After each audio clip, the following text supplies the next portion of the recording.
और बड़ी खबर महाराष्ट्र की सियासत से जुड़ी हुई आ रही है। महाराष्ट्र सीएम को लेकर बीजेपी नेता का बड़ा दावा, देवेंद्र फडणवीस का नाम फाइनल हो चुका है। ये पीटीआई के हवाले से खबर आ रही है। जल्द लग सकती है अंतिम मुहर। पीटीआई के हवाले से ये खबर हम आपको बता रहे हैं। और विधायक दल की बैठक में मुहर लग सकती है। और आज सुबह हमने आपको बताया था कि विधायक दल की आज बैठक है, बीजेपी विधायक दल की आज बैठक होगी और उसमें घोषणा हो सकती है कि आखिरकार महाराष्ट्र का अगला सीएम कौन होगा। महाराष्ट्र पर सीएम की दावेदारी को लेकर लगातार सवाल उठ रहे हैं, लगातार संशय बरकरार है। देवेंद्र फडणवीस सीएम होंगे या फिर एकनाथ शिंदे को डिप्टी सीएम के साथ संतुष्ट किया जाएगा, लेकिन क्या उन्हें गृह मंत्रालय दिया जाएगा, जिसकी मांग वो लगातार कर रहे हैं।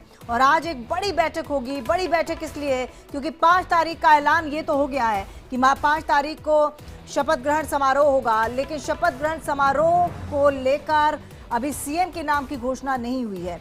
7 दिन से अधिक हो गया है, यानी कि 1 हफ्ते से ज्यादा बीत गया है और 1 हफ्ते के भीतर भी अभी सीएम नया नहीं मिला है। ऐसे में आज ये बैठक काफी सवालों के जवाब दे देगी। अभिषेक इसी खबर पर हमारे साथ लाइव जुड़ चुके हैं ज्यादा जानकारी के साथ। अभिषेक, 1 हफ्ते से ज्यादा समय हो गया है, 5 तारीख की घोषणा हो गई है कि शपथ ग्रहण समारोह होगा, लेकिन सवाल जस का तस है कि सीएम की शपथ कौन लेगा।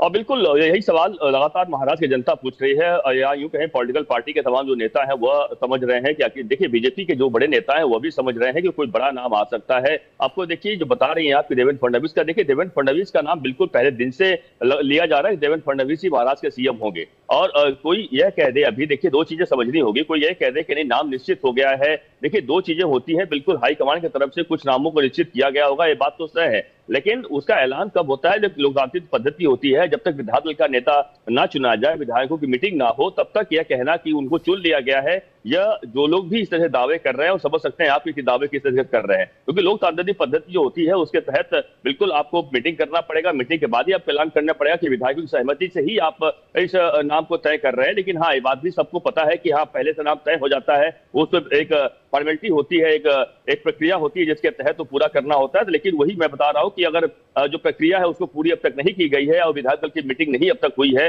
और जब तक विधायक दल की मीटिंग नहीं होती तब तक यह कह पाना कि यह नाम फाइनल हो गया है, वह शायद अभी तक बहुत जल्दबाजी हो जाएगी। लेकिन हाँ, ये बात भी साफ है कि अगर पहली रेस की बात करें, देवेंद्र फडणवीस का नाम बिल्कुल पहले नंबर पर चल रहा है। देवेंद्र फडणवीस महाराष्ट्र के मुख्यमंत्री हो सकते हैं। लेकिन एक बात ये भी देख रहा है, देखिए कि लगातार उसमें क्या दूसरे नाम पर चर्चा हो रही है। ये बात भी लगातार साफ हो चुकी है, दूसरे नामों पर चर्चा बीजेपी के शीर्ष नेतृत्व ने किया है और मराठाओं को लेकर, ओबीसी को लेकर चर्चा बकायदा हुई है कि क्या इनको अगर सीएम बनाया जाए तो क्या उससे अच्छा फायदा होगा क्या। उन दामों पर तमाम बातों पर चर्चा बिल्कुल हो चुकी है। विनोद तावड़े से कई बार जेपी नड्डा मुलाकात कर चुके हैं, अमित शाह मुलाकात कर चुके हैं और समझे हैं कि आखिरकार क्या इससे फायदा नुकसान हो सकता है। तो तमाम वहीं एकनाथ शिंदे, जब अमित शाह से अकेले मुलाकात हुई थी उस वक्त भी जो सूत्र बता रहे हैं कि मराठाओं को लेकर बकायदा बातचीत हुई थी, ओबीसी को लेकर बातचीत हुई थी।